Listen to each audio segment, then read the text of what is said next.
Hey everybody, it's Durger Time. Thank you for joining me once again for another episode of Lucha Underground Resurrection. We had a decent show, I will say. Could it have been better? Probably, but that's going to be the struggle with our save, I think. And I did make a bit of a mistake in between the save, and we'll have to go into that a little bit. But first, let's look at what's going on in the news here. AAA and CMLL exploding, right? Always bad tensions between these two companies. The giants of Lucha Libre have gone at it with a full-scale war here that may affect us in some capacity. We don't know. We don't really have major allegiances to either, though certainly we have at least one CMLL wrestler and quite a few AAA guys, and we're kind of a neutral body right now. But something we're going to have to kind of keep in mind. Now, I made a quick mistake, and I got our performance dropped to average, and that's rough because we are an owner. We're not an owner. We're a booker, and I forgot about this, and I clicked things through too quickly because someone in the comments, I forget who, I apologize for who said it. I think it was in the Discord. Mentioned like, you should look to grab Alexander Hammerstone, and I'm like, you know what? Yeah, because he's probably not an MLW contract, and he's not. So I went for him. So we're gonna try to bring him in because I think he would be a great addition to the show. I could definitely see a character forming around him that would work for Lucha Underground.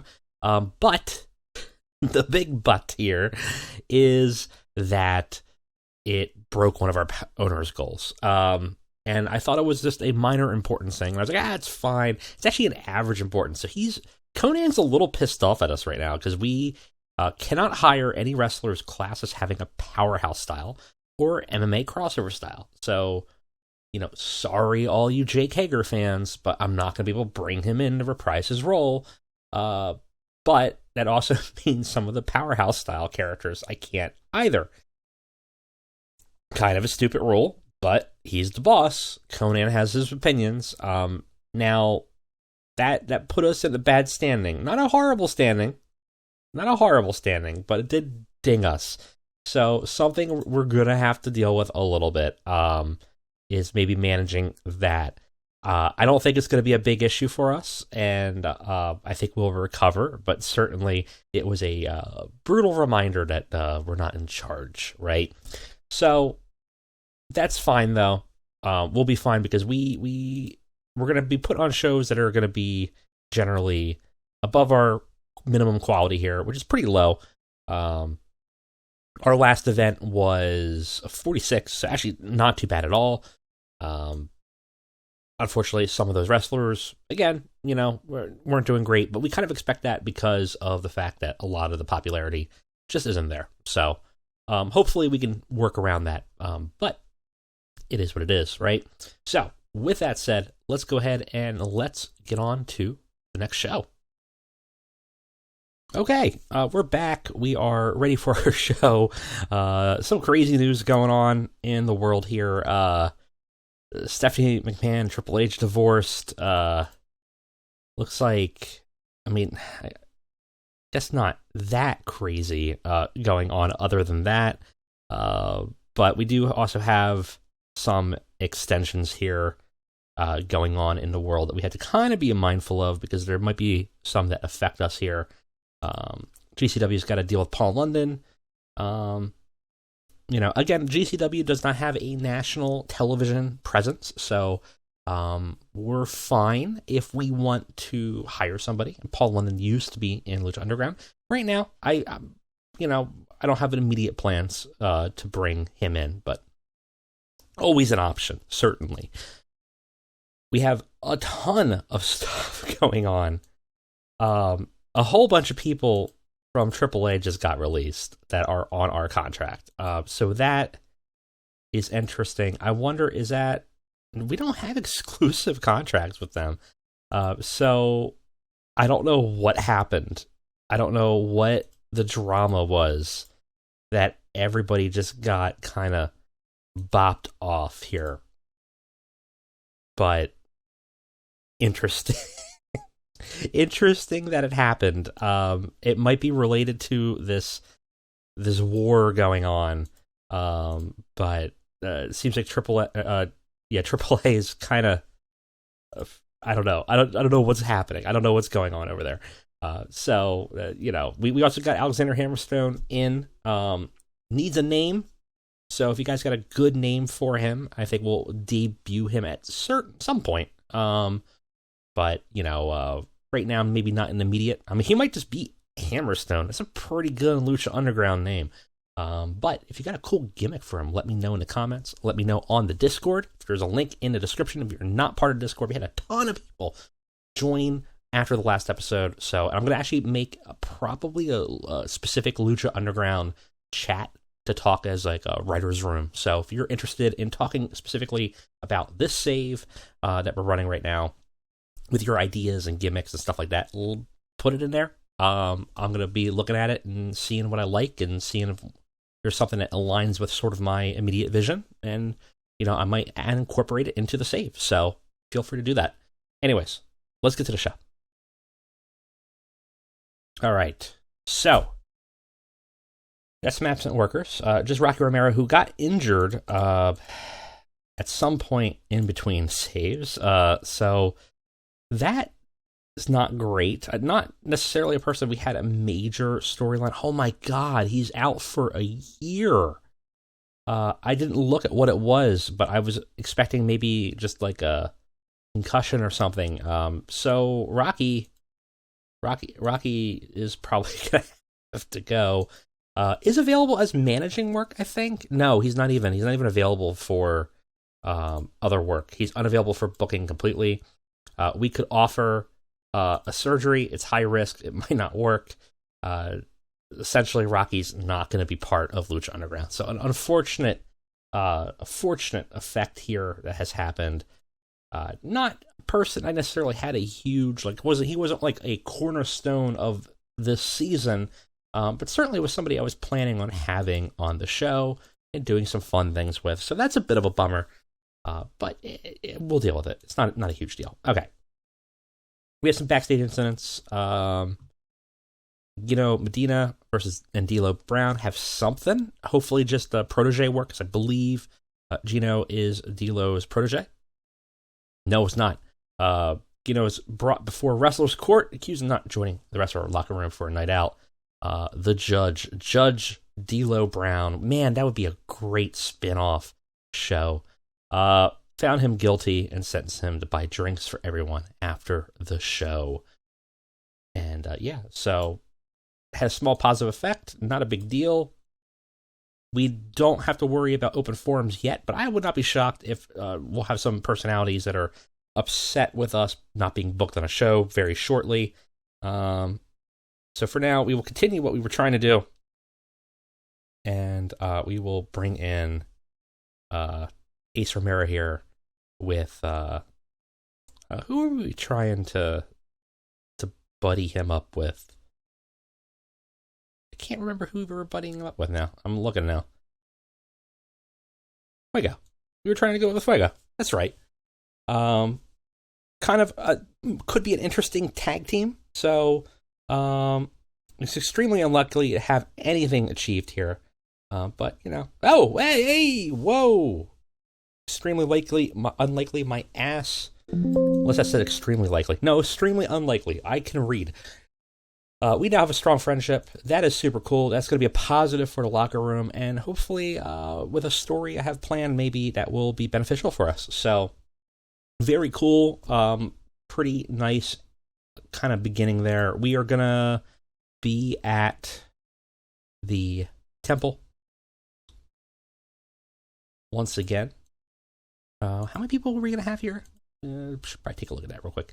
245. What was the last time we were here for the first show? I don't remember what we had the last time, but not horrible. Not a horrible outing, all things considered. Right now, it's really going to be about us maintaining that bottom, so that we're not getting hurt from that broadcast deal. Which again, I think we could easily achieve a 35 or higher. hopefully improving our performance rating with Conan as well, and getting some of these guys and girls some opportunity to shine on the show, and hopefully get a little more popular so we kind of start making some stars. Now, we have some stars on the wing, but are they going to show up here quite yet? I don't know. But with that said, we have a show to run. I will catch you guys on the flip for another episode of Lucha Underground.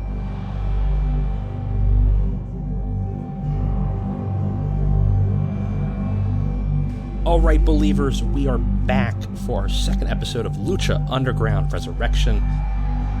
Whole show, 124 minutes, no pre-shows, and the reason why is I didn't realize it until after the fact, and it was just kind of a bit of a mistake, is that even though they're in the pre-show, they're a debut, so, we have to worry about potential gimmick change issues and things like that. So while there are some people that I would like to test, until I have a clear gimmick and a character for some of them, which are not ready yet, I don't have necessarily immediate plans for, but I have them in the wings for the next couple episodes. I don't want to accidentally debut people early. So with that, I didn't want to necessarily do any pre-shows. I have a lot of negative booking analysis issues here. A lot of people being far too overused, which is a bit of a problem. Won't be a huge issue once we establish some people, and as well as bring in some of our bigger talent, which, we have some people in the wings, let's say, that are not on this show, right? We have, Macy Estrada, or Estrella, that we don't have yet. We have Drew, has not debuted yet, but I think he'll show up next episode, but based on what I have in my notes, but not yet. So, Hammer, and we have a lot of people that are stars and well-known that'll become stars, but we also have a lot of people that just aren't there yet that we're working on. So, I'm not that concerned, but, we're trying to build some people up, let's say. So, as long as we're above that 35, we should be fine. So, that's all I care about, really. We have a bunch of storylines going on. Pretty good episode, I think. In terms of score, I don't know. We'll see. Let's go ahead and let's get into it. Let's take a look. So, a really bad open segment. We have Son of Havoc, who we already had show up earlier in Helico and Ivelisse, but we have a little vignette showing sort of the crew returning. Video plays of a motorcycle pulling up to the temple. Figure gets out clad in leather, their boots splashing in a puddle on the cracked asphalt. Two other motorcycles pull up into the alley from separate directions. The camera rolls up the figure. They take off their helmet and reveal a woman that is very familiar, Ivelisse. She turns to look at the other two as they remove their helmets as well. The one that we have already seen here so far says, "Just like old times, right? What did I tell you?" It's a man in a face mask and a scruffy beard. Son of Havoc, obviously. The other one, silent and stoic, looks at her, tall and slender, rocking a green speed suit for his motorcycle kind of outfit. Just gives each other a kind of knowing nod before turning to the signage above, and Ivelisse just says, "Looks like it's time to run this place again." So we have a trios, even though Son of Havoc did show up last week, sort of bringing the whole crew back together. We have Ivelisse and Angelico. Angelico got a very good gimmick rating. Ivelisse had an adequate one. We lose some heat for this. It got the crowd hotter, interestingly enough, but the combo of all of the, I guess, their charisma gap and their popularity gap kind of hurt this segment. So I would have preferred to see something higher than 27, but, we'll deal with it. Again, I gotta look at Darius. I just don't see him performing so poorly. So I might have to, after this episode, just go in and look at his charisma and his acting rating, something's wrong here. Not saying that he should be getting like amazing things, but he should be getting like 60s in his segments. So very confusing for a character that's basically like the charisma guy, that he's failing here. So there might be some behind the scenes stuff I have to kind of clean up. Not really sure what's going on there. But anyways, let's get back to what's happening on screen here. Dario watches the results of the last match before the show. Like, it's kind of like this is theoretically like a pre-show match, that would have happened. But he's kind of looking out at the temple. He's letting out a sigh as he turns to his desk. Upon sitting down, he hears a metallic clank and begins to feel around the underside of the desk. His hands move along the grooves of the underside and feels something and presses into it. It's a dislodged panel of some sort that kind of got dislodged as he sat down. He pushes it in, and it reveals a hidden compartment of some kind. He puts his hand into the darkness of the compartment and feels around inside. Something inside is cold, it's metal, familiar yet suddenly unknown. He pulls it out, dangling from a leather cord. It's an old key, big, old key. He thinks, his eyes confused. We see glimpses of the past as his mind's working through it. We see, a jail cell. We see a large figure in a corner. We see this key dangling from his neck. It's fuzzy as we see it, because it's kind of trying to emulate that it's fuzzy in his head too. It's almost like deja vu, almost like a dream that he can remember that's starting to fade from his mind. He takes the key, keeps it in his hand, and leaves the office. So we kind of established in the first episode that this wasn't quite like a season 5, right? This is sort of a reboot. So we know that there's something unusual going on, right? Not everybody seems to remember everything that has happened. It seems like people kind of remember stuff, and it got fuzzy. It's almost like things are different. It's almost like a parallel world happening. And he seems to remember things, but they're starting to kind of fade from his mind. And certainly we know that he had these bizarre visions of his death, of a whole bunch of things that had happened. And so it's kind of unclear and it's deliberately fuzzy what quite's going on with him. But we know that he has these visions, and it seems like maybe not everybody's aware that something's changed, that something's different. All right, a better match. We have Very Morales, Ray Rosas, and Ruby Reyes, which are two LA jobbers versus someone we have on our enhancement talent pool here. Actually did pretty okay. I might keep these guys around, honestly. They didn't do too bad.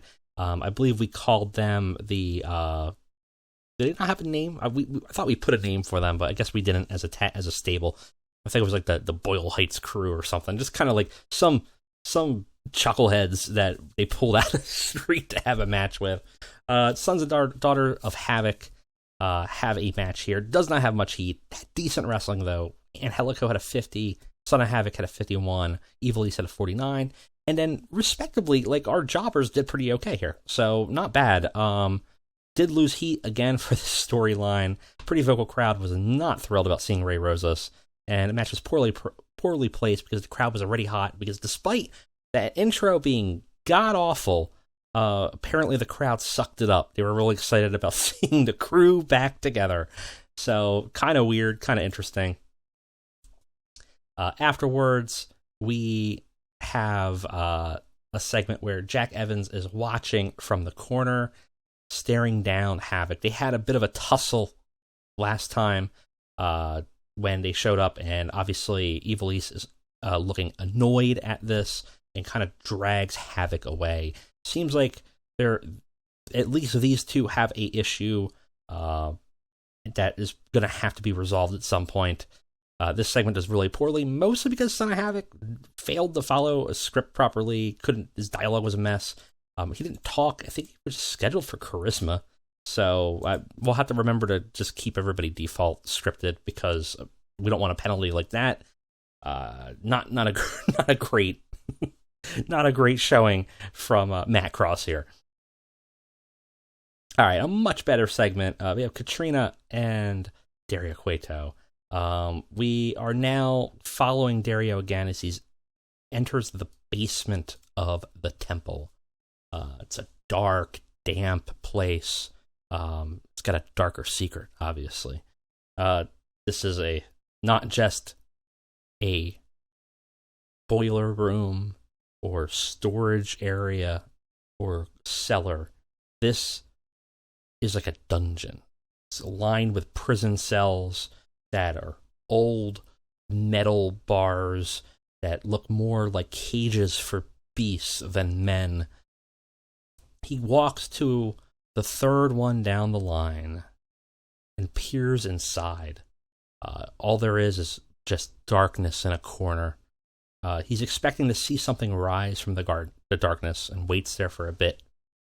Seeing nothing, he takes the key, turns it into the lock with a heavy clunk. The mechanics inside kind of release. He steps inside the cell, standing at its center, peering again into the pitch black of the corner, but again, nothing in the darkness. The silence of the room is broken by a voice, Katrina's voice, expecting something. The voice comes from within that same darkness, and in the sort of inky swirl there emerges a person, a form. We see Katrina walk out, her eyes piercing with otherworldly confidence. He doesn't have much to say. I mean, he's a little taken aback that she's just there in his locked cell. She seems to be able to get in and out of places. He sort of knows why. She says, "You feel out of place, don't you? Visions of things that did not happen. Some things that have not come to pass. Others that should have." She smiles. They don't remember what happened. You can tell. They don't remember what's been lost. He goes, stares at the key, stares at the shadows, and he says, "My brother." She interrupts him. What is lost can always be found for a price with the right sacrifice. And she hands him something. We zoom into his hand, and it's about a coaster size golden disc. It looks like a Aztec calendar with a spot in the center that looks like something that could be put into it. So we have some type of relic that Katrina has given him, and kind of hinting that Dario who's looking for his brother, who in the main story at the very end of the show died. But we really don't know what parts of that are canon, but what we do know is that he's not here. Right, he would be in that cell right now, but he's not.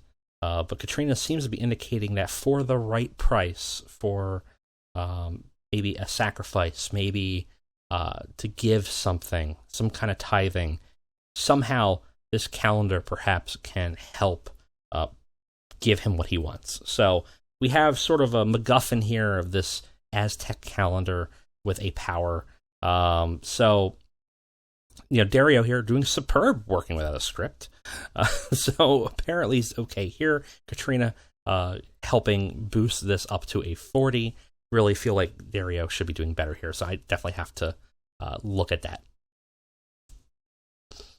Now, speaking about should be doing better, we have a match with subpar wrestling and little heat. El Tejano Jr. defeats Gino Medina in about 8 minutes. Uses some underhanded tactics. He cheats a little bit to win. He has a 42. Gino, though, has a 26. I have a suspicion that Gino is not long for this world. He's been in a test save. He was not great on the mic. He's not great in the ring. Boy, sure hope he doesn't meet up with a giant bull in the back because, man, his days may be numbered. We get a 37. It's not the worst thing in the world because at least it's above our minimum, but certainly not the best that we would have wanted here. Afterwards, Tejano grabs his sort of bullwhip. He starts whipping Gino after the win, mocking him.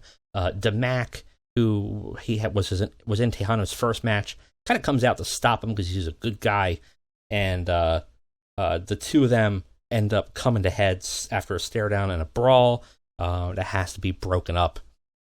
So, DeMac kind of pissed off Tejano because Tejano came back, had a big match, and immediately DeMac kind of, punked him a little bit in that match and showed him up.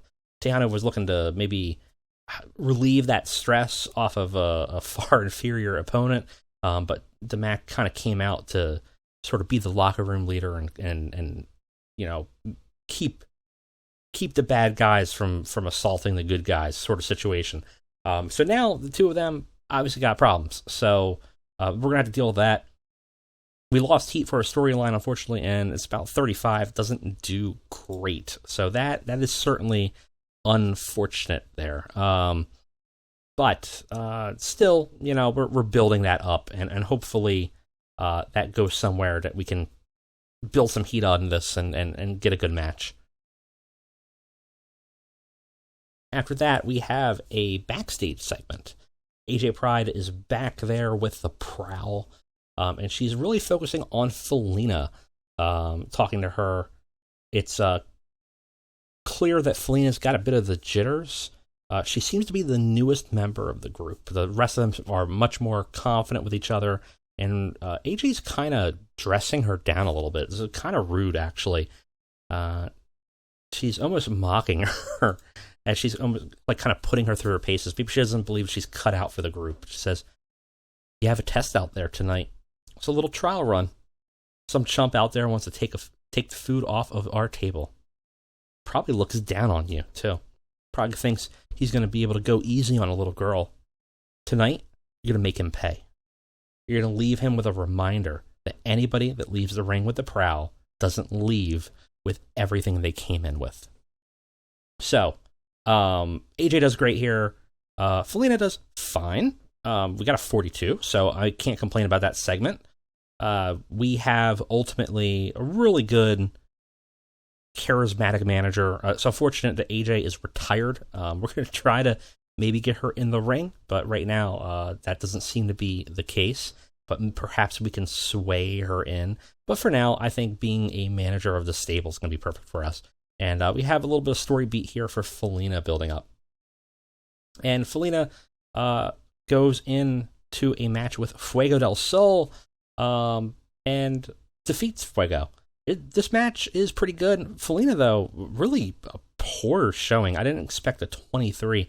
Her high flyer stats are pretty solid, so that's kind of shocking. I'll have to take a look at that. It might just be a popularity problem in America, but I would have expected like 40s with this, so a 23 is pretty concerning, I'll say. Though Fuego holds his own and gets us to a pretty okay rating here. Segment of a 43 certainly isn't too bad for us on the mid-card.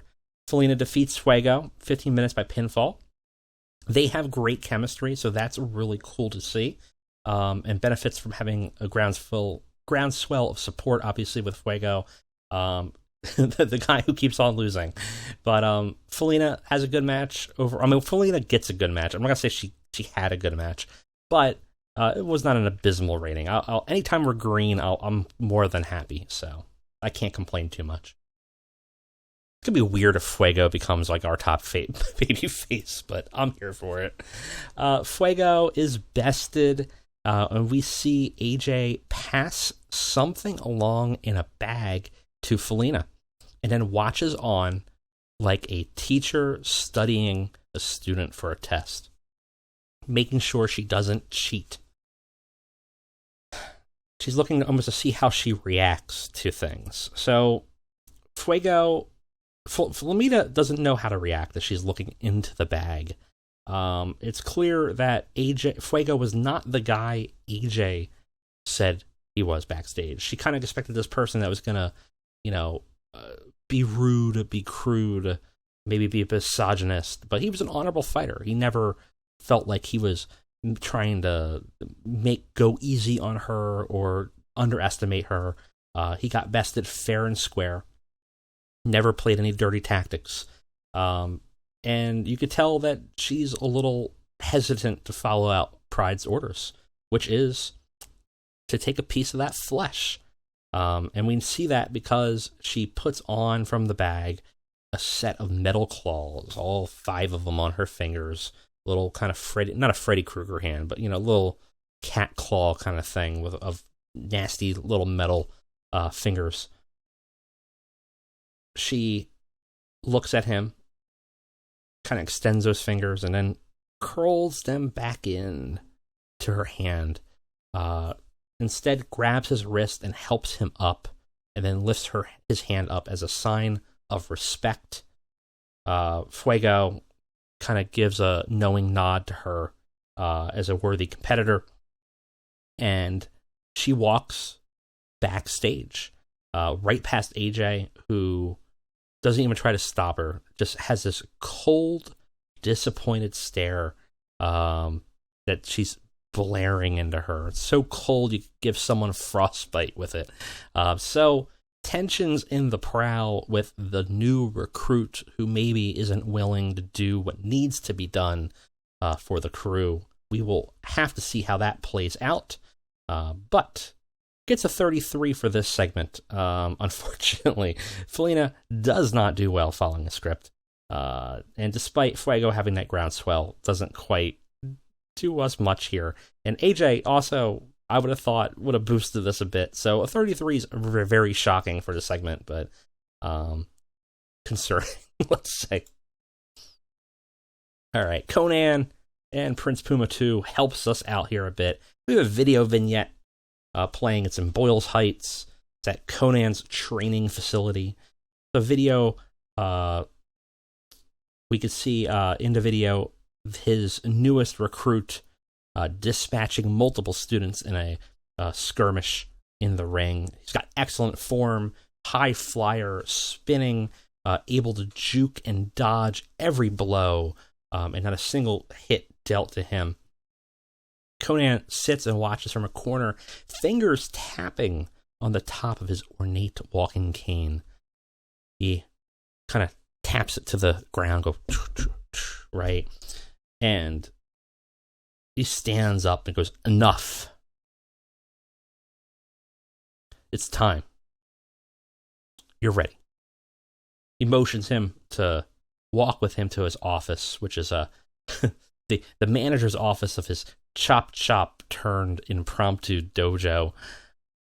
He puts a box on the desk in his office as he's staring at this kind of shadowed figure who we never quite get to see his face.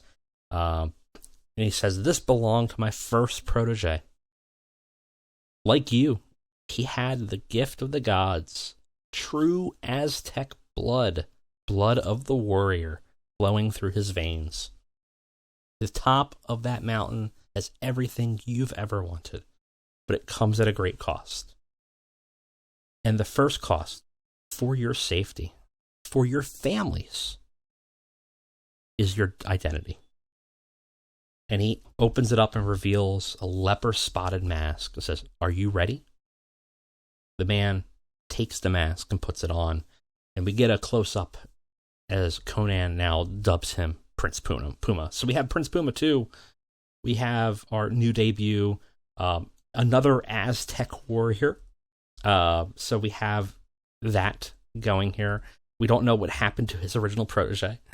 No one has ever seen Prince Puma again. No one, even in real life, has seen Prince Puma. No one knows what happened to Prince Puma, the Aztec warrior. And we will never know, truly, what happened to Prince Puma. It is a mystery, like El Generico. It's just a mystery.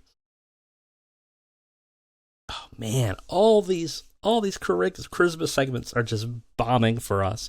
But again, we expect this without that popularity. So something we need to work on for this. But we have a video feed of what looks to be like a legally distinct TikTok. We see a video of Ace Romero tearing through some training dummies in some kind of workout area, like they were toys. And then we have Ice Williams, this bombastic, Jake Paul ass, over the top social media character. And he just, plays to the camera and goes, "Ladies and gentlemen, welcome. This is the last thing any opponent stupid enough to mess with us. It's your boy, ICE Williams, the coldest wrestling content creator out there, with my latest project. It's the huggable monster, Ace Romero. He's a teddy bear in the sheets, and he's a grizzly bear in the ring. And we're going to show the world tonight. Of course, like and subscribe, to get the numbers. So, we got this sort of smug, overconfident content creator, this social media influencer with the quotation marks around influencer, and sort of in this tag team / manager role with Ace Romero, this big, burly monster of a man that's out there tearing through things. So, kind of a weird, odd couple group. Ice has really good charisma. At least it looked like it. So I'm kind of shocked that this did so poorly. Same thing, Ace has really good menace skills. So I kind of would have thought we would have seen a bit higher, like a 40 for this. So maybe, again, the popularity issue running afoul for us.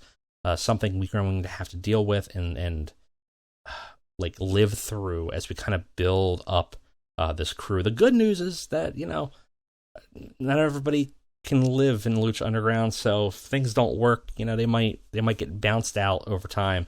But we kind of have the cards that we've been given with the talent that's out there that we've gotten for the show. So we're gonna have to hopefully kind of build them up and make it work. Ace has his debut match with Zatara. Not bad. It's honestly not too bad. It's 31, though. It's under what we're looking at for our broadcast score. It had non-existent crowd heat, subpar wrestling. Ace wins in 12 minutes, running shotgun drop kick to Zatara. He's at 39. It's not too bad. Honestly, a couple matches under him, maybe a big win over somebody might help here. Zatara, though, much weaker at a 26 is going to be an issue for us. We'll have to see. This was maybe not the best match to showcase her. May not have been the best match to showcase even Ace. I mean, it's a storytelling match, so it shouldn't be too bad. I think Zatara is more of a high flyer, not a lot of brawling skill, so that's, maybe a booking mishmash here that's not quite working for us. But a little concerning to only get to 26 there. This is a 31, again, under our minimum requirement. Running out of big opportunities to turn it around. We were kind of just hoping at this point that we're above that minimum as we work to kind of develop these guys' popularity. All right, a much better upper card match. We have the Reptile Tribe versus, let's call them Lucha Incorporated, some random Technicos. We got Sonico, Argenis, and Drago 2 in a much better match overall. Drago's even looking better than he did in the last match. Argenis looking pretty good at 45. Sonico at a respectable 42, honestly. Maybe Sonico should have been Drago. Flamita with a really fantastic 61. Jeremiah Crane at a 54. And Daga at a 47. So Reptile Tribe looking good here for us. Obviously, last was eyeing Drago, maybe trying to maybe entice him into the Reptile Tribe. Perhaps interested in him, perhaps see him as a competitor even. But we have a win for the Reptile Tribe. They defeat all of them. Jeremiah Crane gets the win, pinning Sonico after a Cactus 97. Sonico has a poor gimmick for his Lucha Ghoul gimmick here, and we do gain some heat for the Reptile Tribe's storyline, as we've had a pretty good match here, and got the crowd, of course, buzzing. So 52, not bad. That's very nice. Crazy to think that 52 at this point looks like an A+ to us, but certainly it's feeling like that. Afterwards, a segment doesn't do nearly as well. We have the Reptile Tribe attacking Sonico. Drago stands up for them. The Reptile Tribe ends up backing down from Drago a little bit and kind of letting him, control the day. Okay, fine. We won't attack him. Crane staring down Drago.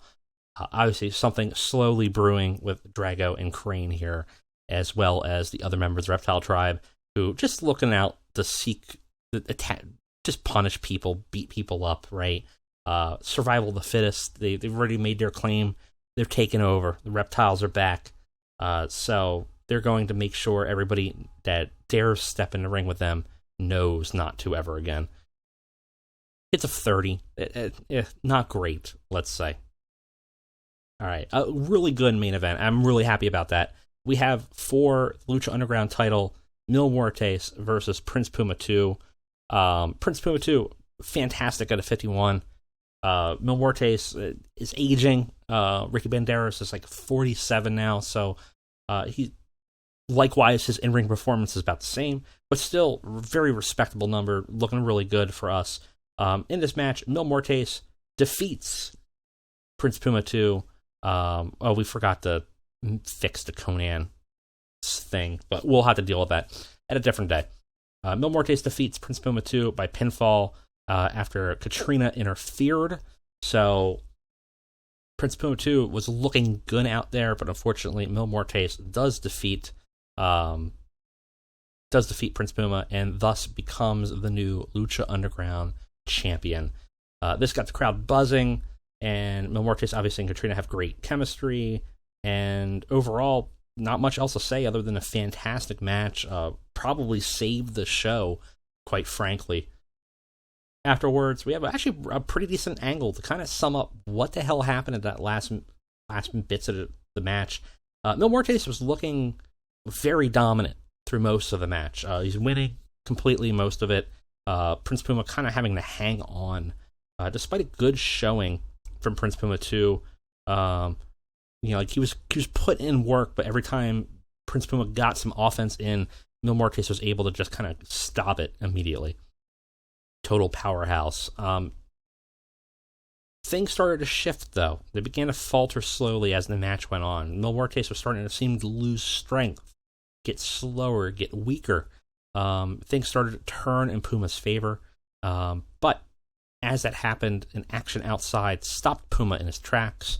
Katrina appeared to have some kind of like stiletto knife or like some kind of knife type instrument at the throat of Puma's mentor, Conan. Act of desperation. She's staring him down and telling him to drop down and submit. She's motioning him for just take a pinfall, right? Conan is furiously yelling at Puma not to. Puma begins to kind of go for that ransom. It looks like he's about to give up, but stirs back to life to end up fighting some more. That gave Conan a moment to kind of escape as he kind of hits Katrina with his cane, knocks the knife out of the way, kind of gets out of the whole commotion. But during this, though, it kind of allowed Muertes to regain that strength, and obviously mentally distracted Puma is sort of out of the fight here and isn't able to counter the newly revived Muertes. He's able to devastate him and land a finishing blow. Muertes stands tall as he pins Puma, smiling as he holds up the Lucha Underground title once more. Katrina goes to his side, lifting up his hand, looking initially confident as He's happily holding up the sign of his dominance within the new Lucha Underground title. But her eyes betraying something, a little bit of worry in her eyes. Is this immortal monster, this undead man, faltering somehow? And what does that mean? So we have a little bit of something happening with Mil Muertes and Katrina here. Puma, unfortunately, does not get the opportunity to become Lucha Underground champion. Maybe a little bit too much heart from him, and was able to fell for the ruse and the distraction, unfortunately. That overall gets us a 46, so yes, those last two matches kind of saved the show, though actually looking at it, not too bad. Of course, we increased our popularity in 11 regions, but are getting a lot of penalties that we just simply can't afford to deal with, so we're just going to have to take those penalties, but Muertes and Puma kind of saved us there. But shout out to Reptile Tribe as well, because they really put in some work to kind of raise us up after some pretty unsuccessful story beats. All right, let's see what happened here. Feedback was pretty good all around. We'll take a pretty good. Certainly, as long as the El Rey network is not upset, I think we will be okay with that. It looks like Rey Mysterio also having some surgery. We're gonna have to look at 42,000 is not too bad. We're gonna have to look at our medical. I don't think we can. I don't think we're gonna get much out of Rocky Romero, and I don't think high risk surgery is gonna be doing anything for us here. Unfortunately, not available for booking at all is a real bummer for us. So we still have that average performance rating, which is unfortunate. So we put ourselves in a bad position there, unfortunately, by just not paying attention to the severity of that owner goal. But so we'll really have to make sure we cannot really afford to hire anybody that fails to meet those criteria anymore. And hopefully we can maybe boost this a little bit over time. We'll have to see. We'll have to see for sure. Can we get there? I haven't really looked at finances yet. They're not looking great, but we won't really have an idea of what's going on until we see what the broadcast revenue truly is. We have a pretty decent sort of war chest, though, with about $1 million in the bank. It's more likely that we'll get canceled by El Rey before we lose that money, so I'm not so concerned about the finances at this point, but it's going to be about trying to boost those ratings. So, again, like Dario, why is Dario, Dario should be getting massive bonuses. It must just be the popularity is hurting us here. That still really shocks me. But that's definitely an issue of concern when it comes to our storylines. It's kind of having to manage that popularity gap. Hopefully, though, we're moving in the right direction. Someone like a Prince Puma has now had 2 matches and did pretty well in both of them. I would expect to start to see a boost slowly but surely. Obviously, very popular in Mexico. Doesn't quite translate over here. And a little early to be able to see anything for sure, though. It was a 23 in the Southwest. Now a 25. So we actually gained almost 2 popularity, 1 per episode. So not bad by any stretch of the imagination. Quick look in creative here. Again, Drew's not in yet. Macy's not in yet.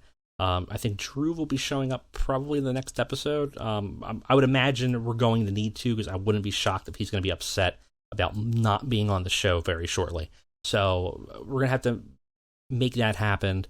I think the pieces are there for him to be able to show up by next show. I kind of have a very loose storyboard going on, and we kind of have to hit some certain points until he shows up. And we're almost there. So I think we'll be able to get him on the next show, and hopefully we won't incur the wrath of Drew Galloway with any penalties for not having him on the show. Looking at hidden gems just out in the field, there might be some potentials here. So take a look at this field and let me know if you think any of these hidden gems might be worth picking up for Lucha Underground. Certainly could be some potential, and we definitely need like a middle card, like a lower mid card. So I'm not opposed to picking up some more people, especially if we're going to be running trios matches. I'd like to have, at least 3 trios teams. We have 2 right now. Well, actually, we have 3 right now, but we probably could use 1 or 2 more just to give people something to do, or a mix of groups that we can kind of hodgepodge together to have multi-man matches. So that's sort of a let's say homework for you all. Next episode is let me know if anybody in that creative, in that hidden gems section of creative, might be compelling, that might be worth picking up, that you have maybe a gimmick or a vision for, or if you have a group of people that you want to bring in. As someone had suggested in the Discord already, to potentially bring in the Colognes, and I think there's an idea there that works, that could be interesting. So we might bring them in at some point, but certainly if there's other groups that you can kind of think of, let me know, and then we kind of review it and maybe potentially bring some extra roster members in, because some of these guys are probably going to die, because if they don't start doing better, they might get bulled, let's say. Anyways, that is it for me today. Thank you guys all for watching. I'll see you next time.